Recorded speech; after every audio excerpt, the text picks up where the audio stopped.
I want to talk about writing rules for a minute.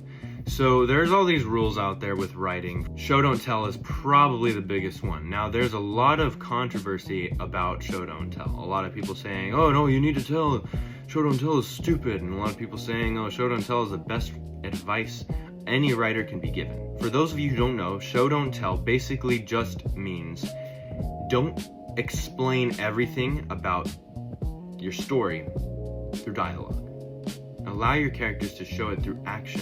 In my opinion, show don't tell is one of the best pieces of advice for new writers. The reason being is because people get too carried away with explaining things, especially through dialogue. And there are a lot of bad cases like this. Anytime you see in a movie, like, I gotta bring out this one example in Big Hero 6.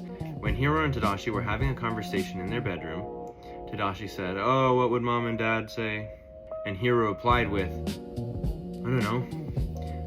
They died when I was 3, remember? That is just awful writing. I'm sorry, that's lazy writing. You don't say obvious stuff that the character already knows. Hey, do you remember how you told me 2 minutes ago what the plan was? I remember why.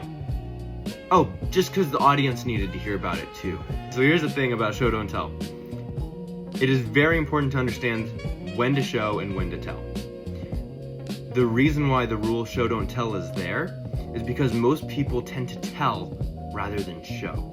The one-size-fits-all solution to this would be show don't tell. Only tell when it's necessary, because that solves most of the problems. But if you want to solve all of the problems, you have to understand when the appropriate time to tell is and when the appropriate time to show is. The thing about rules in writing is that they're not there as laws you can and can't do. They're not there as a means of limiting you. What they're there for is it's a means of showing this logic behind the rule, so that once you get familiar enough with the logic, you don't need the rule. You can break the rule as many times as you want, but you'll understand the logic of why that rule is there so well that you'll be able to justify not following